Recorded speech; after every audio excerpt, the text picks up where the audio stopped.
Hi, my name is Catherine Solomon. Welcome back to my channel. I'm a licensed therapist and a virtual coach, and I love being able to help individuals become healthier versions of themselves, as well as relationships have better, healthier communication and connection. Today I'm going to show you a video by a family law professor, Jeannie Gersen. She has a really interesting point on relationships because she has worked with divorce cases. And so I wanted to be able to look at relationships from kind of a different point of view. And so we're going to watch a couple clips from this TED Talk that she did, and then we're going to talk about it together. 3 ideas that I'd want to put on the table for you to consider. 1, sacrifice should be thought of as a fair exchange. 2, there's no such thing as free childcare. And 3, what's yours probably becomes ours. So let me talk about each of these ideas. The first one, sacrifice should be a fair exchange. Take the example of Lisa and Andy. Lisa decides to go to medical school early in the marriage, and Andy works to support them. And Andy works night shifts in order to do that, and he also gives up a great job in another city. He does this out of love, but of course he also understands that Lisa's degree will benefit them both in the end. But after a few years, Andy becomes neglected and resentful, and he starts drinking heavily. And Lisa looks at her life, and she looks at Andy, and she thinks, this is not the bargain I wanted to make. A couple of years go by, she graduates from medical school, and she files for a divorce. So in my perfect world, some kind of marriage mediator would have been able to talk to them before Lisa went to medical school.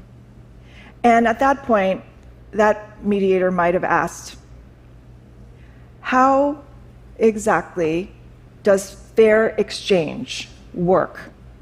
What does it look like in your marriage?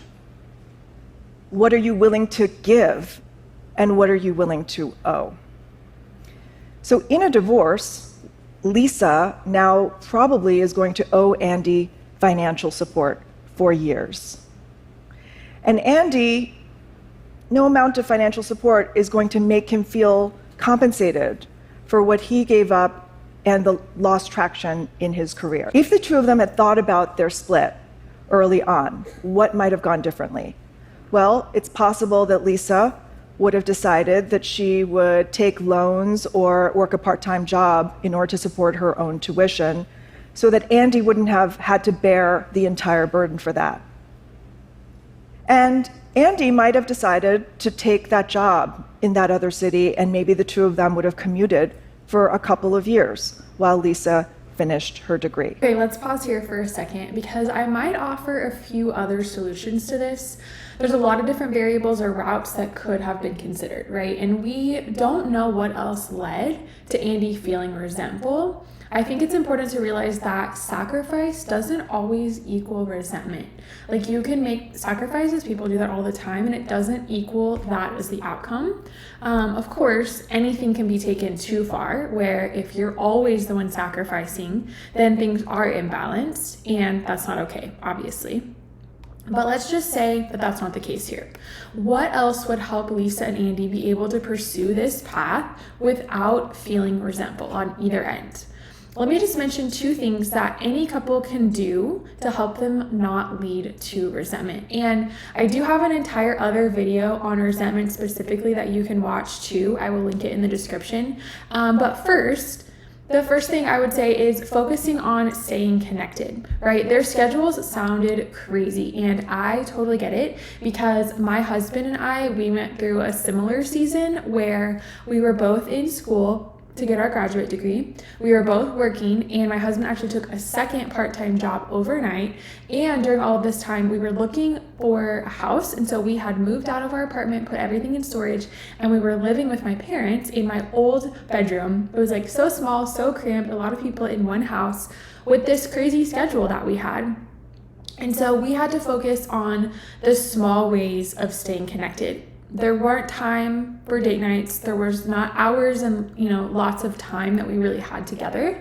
But we had these like small touch points, like hugging each other in passing or sitting for 5 minutes just to check on each other.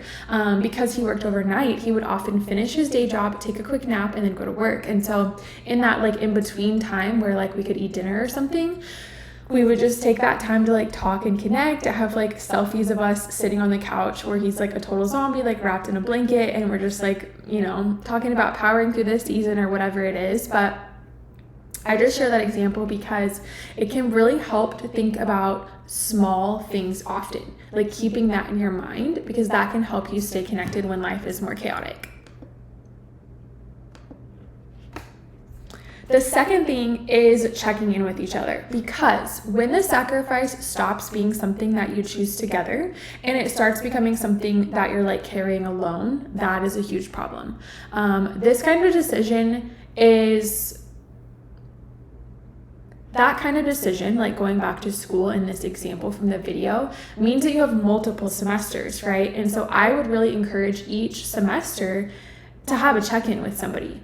Or with your spouse on this. Like, are we down to do another semester? Does anything need to pivot? How are we both feeling on this? Do we need to take, does she need to take less classes because the semester was just like too chaotic?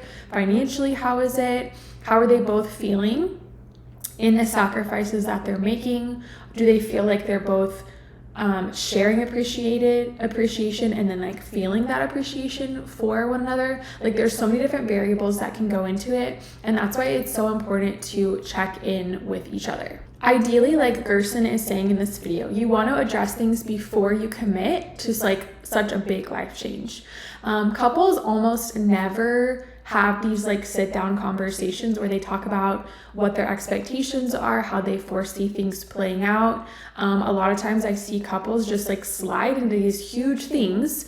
One person's career, or one person is carrying the home, who's giving up what. They never really like outline all of these terms for each other. And so it's so important that the more that you can express all of this beforehand, the better. Before any hard season kind of starts, just sitting down, talking about all of the things, really outlining it, and having these consistent checkouts throughout it, because you can be wrong sometimes about what things are like in like the real world, like when you get into those situations. And so it's really important to have this like precursor meeting, and then when you're in it, to also be checking in with each other, right? The second part of this video she focuses on is talking about childcare and how it's not free.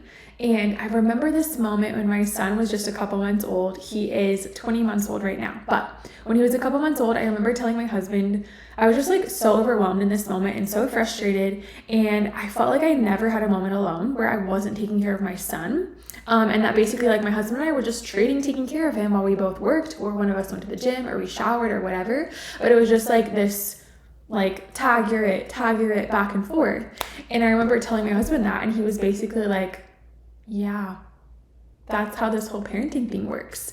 And maybe we could just like blame mom brain or the fog that comes with the newborn phase in the beginning, but it was like a very gentle aha moment where I realized like, oh yeah, somebody will always have to watch him, right? Either us or my parents, like his grandparents, or we have to pay for childcare. And that's just the truth when you have kids, right? It's either a payment from your wallet or someone coming, and it's the cost of their time, or it's the cost of your time, but it's never free.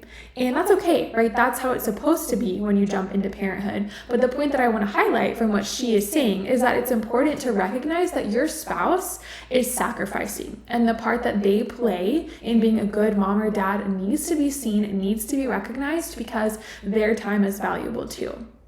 And this is where building a culture of appreciation is so important. Vocalizing those thanks and the gratitude for all the things that your spouse does to be a partner in your home and with your children. Doing all of those things really helps to lower the chances of resentment. It lowers conflict because you feel seen, you feel valued for the contribution that you give. And when that happens, it's this really cool domino effect, because it shifts in your brain how you see your spouse. You see them as an equal partner. You see them as a helper. You know that you are seen in that way. And so you're able to give them the benefit of the doubt. You're able to respond more calmly, to talk things through, all of these things. And so those are just some really important things I wanted to highlight in regards to what her video has said so far. Let's jump into another section of her video that I want you guys to hear. So let's go back to Lisa and Andy. Lisa had an inheritance from her grandmother before the marriage. And when they got married, they bought a home, and Lisa put that inheritance toward a down payment on that home. And then Andy, of course, worked to make the mortgage payments. And all of their premarital and marital property became joined. That inheritance is now marital property. In a split, what's going to happen? They're going to have to sell the house and split the proceeds, or one of them can buy the other out. So this marriage mediator, if they had talked to them before all of this happened, that person would have asked, what do you want to keep separate? And what do you want to keep together? And how does that choice actually support the security of the marriage? Because you have to remember that what's yours probably will become ours unless you actually are mindful and take steps to do otherwise. Okay, let's pause here for a second. She also gives another suggestion about maybe Lisa and Andy taking on a smaller mortgage so that he would not have been so stressed to work as much, and that could have lessened the resentment and the pressure on his end. Too often in marriage, we make sacrifices and we demand them without reckoning their cost. But there is wisdom in looking at the price tags attached to our marital decisions in just the way that divorce law teaches us to do. What I want is for people to think about their marital bargains through the lens of divorce and to ask, how is marriage a sacrifice, but an exchange of sacrifice? How do we think about our exchange? Second, how do we think about childcare and deal with the fact that there is no such thing as free childcare? How do we deal with the fact that some things can be separate and some things can be together? And if we don't think about it, then it will all be part of the joint enterprise. I just think that this video is really a cool perspective because these are things that maybe people talk about beforehand, but I think that it's never too late to be able to talk about this in your relationship, whether you're entering a new season of life, like the example of her starting school and talking through all of those things and expectations, when you're going to have a child, definitely thinking through, like, what does that look like? You know, I've definitely worked with people that have been shocked that their spouse, you know, maybe wanted to be a stay-at-home mom, or that they didn't want to be a stay-at-home mom, and then they had to figure out childcare or daycare or whatever. And so it's like talking about these things because you both have your own individual desires and dreams, and those are great. But then you put them together and you've got to be able to communicate and talk together about them. I think the one thing that I would say, like, I might see a little bit differently in what she is saying about how you have to consider, like, what is together and what is apart, is that I'm always a proponent of things being together. I'm not going to dive too much into it right now, but even like with finances, the couples that I see that keep things separate have a lot more issues, and it feels very much like this is mine and that's yours, versus you are coming together, you are becoming one in this beautiful covenant of marriage, and with that means your finances. And so when one of you is down and they're sick and they're not working, it's fine because you're all a team and your finances are pooled together and it's our income. You know, my job is not my income, it's our income. And I think that that shift in mentality and how you would view things really does change the dynamic of a lot of things in marriage. So that is one thing that I would say a little bit differently, is just considering like how you would put things together versus like what you might keep separate. I do want to highlight really quickly that when I was talking about having a check-in with your significant other, I have a resource that is literally designed for this for you. It's called the Ultimate Couples Check-In Guide. You can grab your copy in the description below.